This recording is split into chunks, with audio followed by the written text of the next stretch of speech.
அரசி jelly தவளையும் மந்திர மண்ணும்.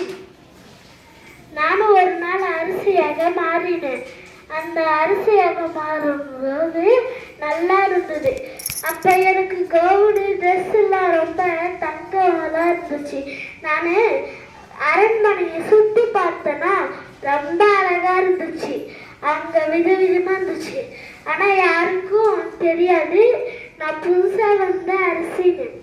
அடுத்தது நான் பயணம் செல்வதற்கு குதிரை மேல உக்காந்து சென்றேன்.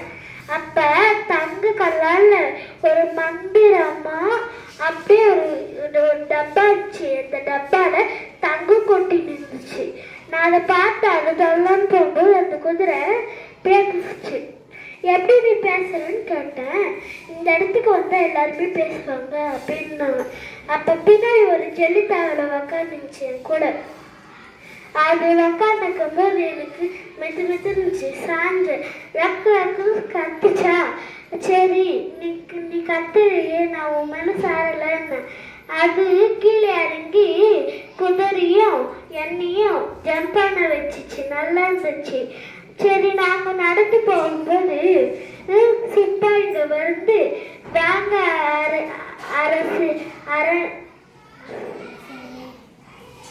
ராணி உங்களை உணவுக்கு நேரமாகிவிட்டது அப்படின்னாங்க.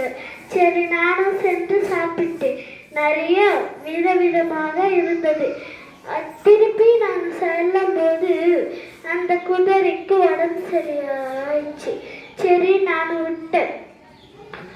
அடுத்தது இன்னொரு வாட்டி அரண்மனையை சுற்றி பார்க்கலாம் அப்படின்னு இருந்தேன். அந்த அரண்மனையை சுற்றி பார்க்கும்போது ஒரு ரூம் இருந்துச்சு. அந்த ரூமுக்குள்ள போனால் ஜெல்லி தவளை மாதிரி நிறைய தவளைகள் இருந்துச்சு. அடுத்தது அங்கே ஒரு தண்ணி இருந்துச்சு. அந்த தண்ணியை பார்த்தேன். அந்த தண்ணிக்குள்ளே ஒரு தவளை இருக்கிற மாதிரி இருந்துச்சு. ஆனால் நான் எட்டி பார்க்கும்போது தவளை இருக்கிற மாதிரி இருக்கு. நான் எட்டி பார்க்கலன்னா அங்கே ஏன் மூஞ்சி இருக்கு அப்படின்னு நினைச்சேன். அது பார்க்கும்போது அப்படி இருந்துச்சு. நன்றி, வணக்கம்.